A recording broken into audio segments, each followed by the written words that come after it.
Don't. I thought you, I'd been well out shopping. I checked the baby monitor app on my phone and saw a strange woman trying to pick up and take away my daughter.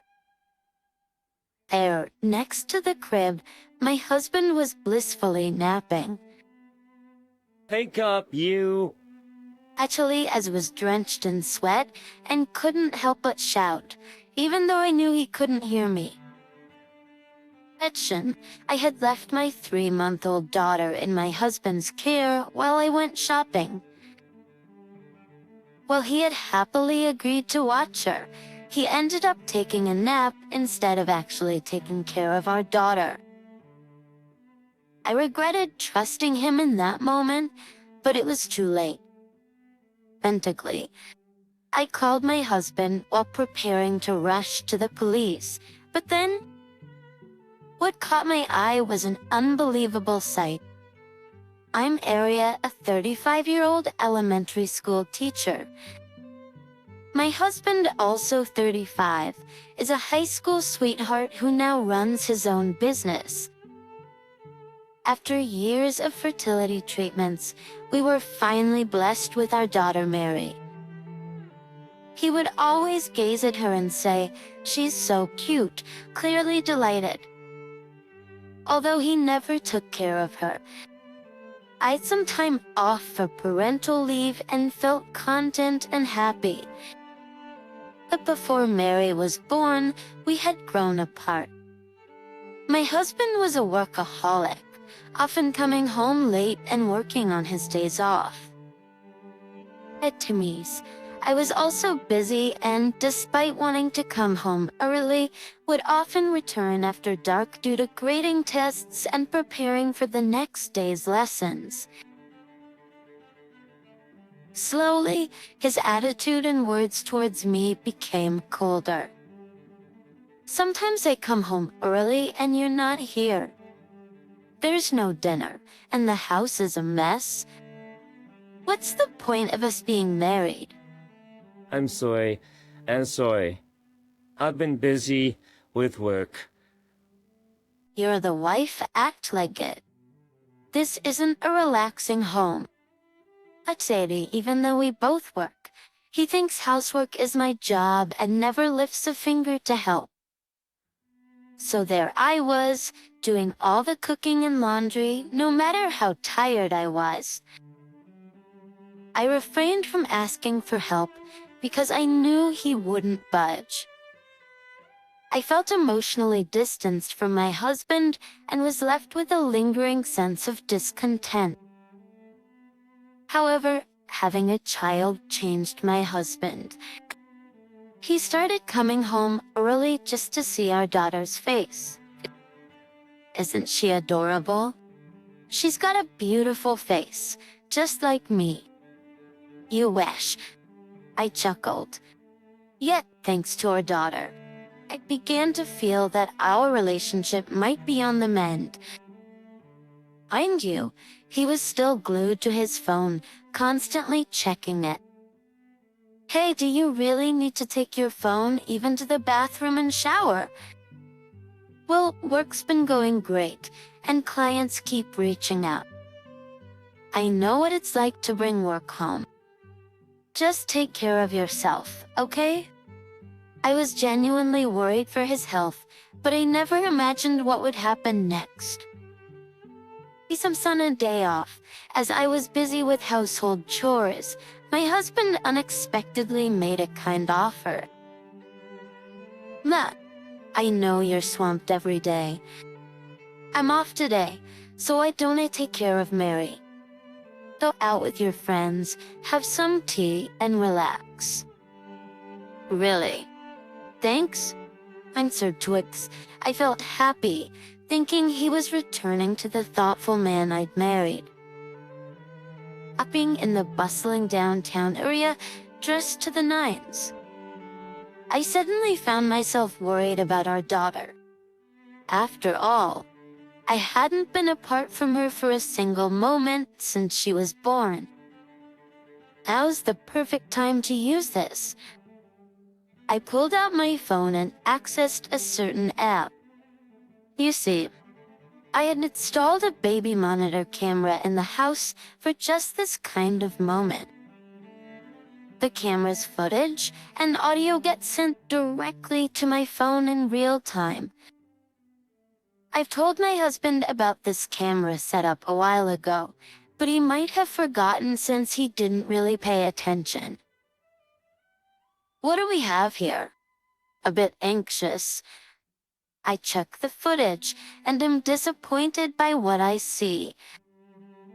It's great that my usually uninvolved husband agreed to babysit, but it looks like he's dozed off next to our daughter's bed, probably worn out from work. Our daughter, Harry, has been left alone in her crib. Well, he completely dropped the ball, but the kid seems content, so it's okay for now. Just as I sighed in resignation, I witnessed something shocking. Out of nowhere, a young woman I've never seen before appeared and picked up my daughter. Who are you? Wait, what are you doing with Mary? I panicked and screamed as loudly as I could into the baby monitor toward my snoozing husband. The cop, quick! Someone's taking Mary. Of course he can't hear me and continues to sleep. It looked like the woman was about to take my daughter outside. I was about to rush to call the police while still glued to the live feed when, in the next moment, my husband wakes up and starts chatting with the woman who is holding our daughter, even leaning in close and being affectionate. What's going on? Do they know each other? My mind was racing, totally thrown off by this unexpected turn. And then when I heard their conversation, I was even more shocked. I want to make this adorable child mine as soon as possible. Once the plan goes through, my wife will soon be out of the picture. Then we'll have a windfall and can live luxuriously. We can finally be together. Blair, you're being nice to your wife so she doesn't suspect anything, right? Yeah, begrudgingly. She's nothing compared to you, no charm at all. You're young and beautiful. The only one I love is you. Lily. Feeling sick to my stomach. I watched my husband flirt shamelessly with another woman.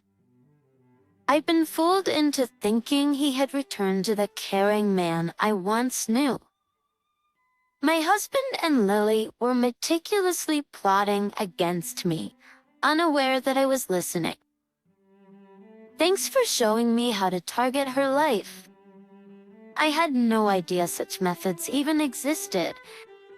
Listening to their unsettling conversation, the woman grinned and showed my husband a small white flower, then began arranging it in a vase.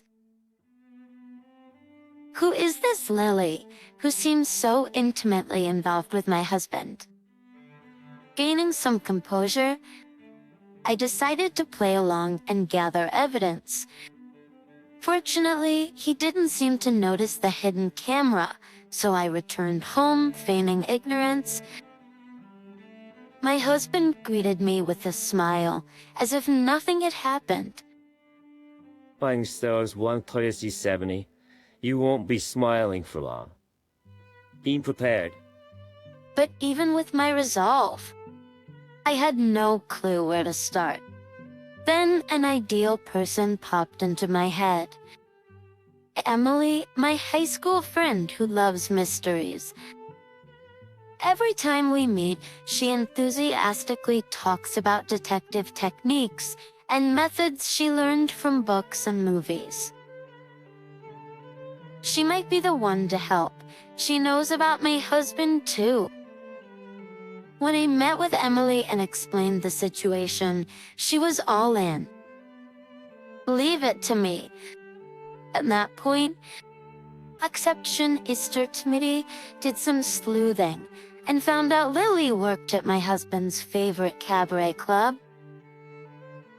And even more, she interviewed some of the club's patrons. Apparently, Lily had targeted multiple married men before, swindling money from them. She's clearly bad news. Meanwhile, I seized the opportunity to check my husband's phone while he was asleep and found his text exchanges with Lily. It seems my husband had been frequenting Lily's club and trying to woo her, but stopped visiting after our daughter was born.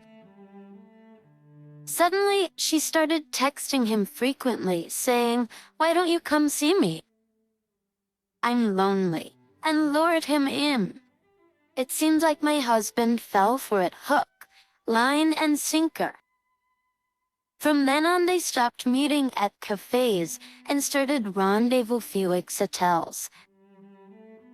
My husband seemed to become increasingly infatuated with Lily. But Emily and I decided to collect some evidence and went through my husband's room. We found a stash of hotel receipts and luxury branded bags and jewelry receipts that were likely gifts for Lily. I trembled with anger.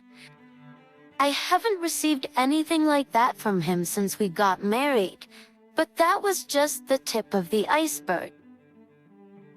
I discovered a file that revealed the unexpected reality of my husband's business and something even more shocking. 2 days later, on a day off, he said, "I'll watch over Mary today. You go out and do whatever you want."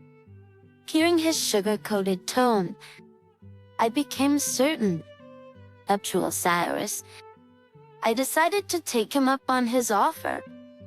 "Thanks. I'll take you up on that and go out. But I'll leave Mary with my mother because she's been saying she wants to see her." I couldn't possibly leave Mary at home, knowing Lily might come over.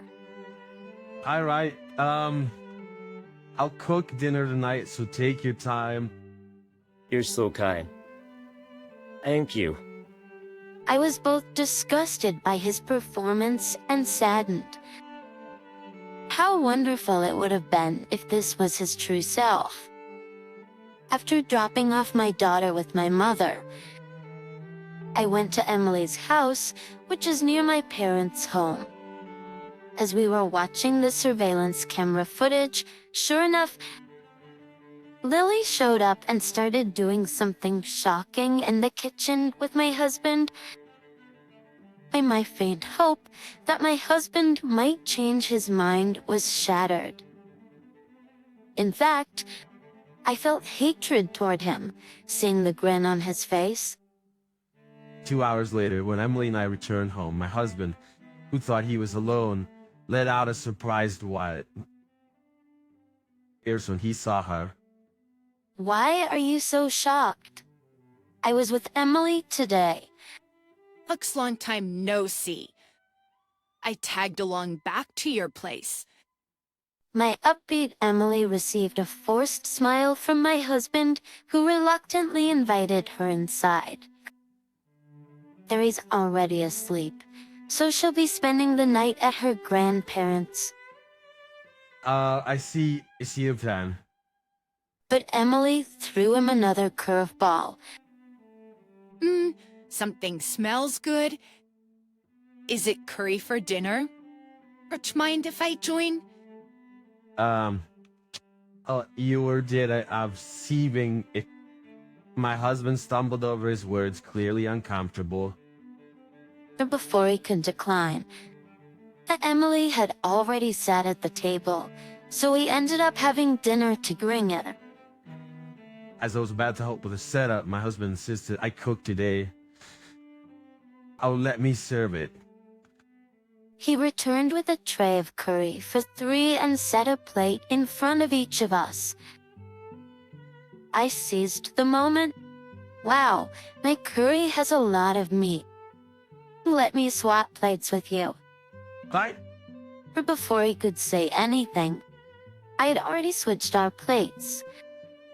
His face turned pale, and he looked utterly helpless. I relished the curry in front of him, while Emily watched with a smile. She didn't try to eat hers, though. After all, who knows if what's on Emily's plate is safe? My husband, however, seemed oblivious to Emily's reactions, his face growing more and more pale. Why aren't you eating? It'll get cold. I'm full already. Hey, we're so 7 hours. Hey, what do you wanna eat it? Why should I? Are you trying to get me to eat it for some reason? Oh, wet these out? Yeah, of course not. And then take a bite. You made it yourself after all. I said I don't want to eat it. He clenched his lips and sweated, even though it wasn't hot. Well then, I'll take this curry as evidence and give it to the police. Police? For a moment he froze, then mustered a feeble voice. I just don't feel like eating because my stomach's off. If there's nothing wrong, then you shouldn't mind it being given to the police, right? At that instant, he slammed the table, about to lunge at me, but then noticed Emily and stopped. Please. Hey, I was mother. What are you accusing me of? I thrust before him pictures of files documenting his company's poor financial status. Your company's doing badly, huh? It could go under any day now. How did you find that? I found it in your study. Feigning to make me the fall guy to save your company? How awful. What are you talking about? You say all the time. There's no way I'd do such a thing. My husband still seemed to be playing dumb. He turned towards Emily and exaggeratedly shrugged his shoulders. Listen, ask disturbingly. My wife here has been really paranoid lately. I'm actually worried she might be ill. Be trying to kill my own wife. Ankylos. Oh, so you're still pretending, huh? Yet without waiting for his response, I pulled out my smartphone and began to play the footage recorded from the surveillance camera. There he was, my husband and Lily, both beaming as they began to make curry together. They took some of the curry from the large pot and transferred it into a smaller one, into which they added the juice of a white flower known for its toxic properties. Our entire conversation about trying to get rid of me had been perfectly captured as well. And look what I found in your study, I said, throwing onto the table a $100,000 life insurance policy taken out on me. My life seems to be quite valuable, doesn't it? Oh, this is, I was hoping you'd have second thoughts, but too bad. I just have all the evidence I need, so it's over to the police now. His eyes widened and his lips trembled, finally seeming to accept that he couldn't deceive me any longer. He broke down and deeply apologized. I'm sorry. Wasn't quite a time. Sam, it was a momentary lapse. Hurry up, forgive me. Why would I? You cheated on me and even plotted to kill me. I was influenced by Lily. I never really intended to end things at work haven't been going well, so I was sure, but I was doing like, I've already reported you to the police. This should be here some. Please wait. I'll do whatever you say. Just don't call the police. In truth, I had secretly reported him to the police while he was serving the curry. if he'd had second thoughts and decided not to go through with poisoning me. I might have reconsidered calling the cops. That thought was still lingering in my mind. Unfortunately, my husband chose his affair and money over me. As he was being led away by the police, he pathetically cried out, "Sheila, I did nothing wrong, help me." Later, he was found guilty of conspiring with Lily to take my life. Much once, as this became public, his company went under. After the divorce, my daughter and I started living together. I demanded $30,000 in settlement money and $150,000 in child support from my ex-husband during the divorce proceedings. I hope he truly learns that you can't ever justify endangering someone's life for money while he's behind bars. As for my father-in-law and mother-in-law, they apologized for the pain they caused me and agreed to pay the settlement and child support in place of my husband. They promised to make sure he repays them once he's out. I also demanded $20,000 from Lily during the divorce proceedings, and I intend to make sure she pays up. Both my ex-husband and Lily face a long time behind bars and a grim future even if they get out. I plan to return to work when my adorable daughter turns 1. We'll face the future together, doing our best every step of the way.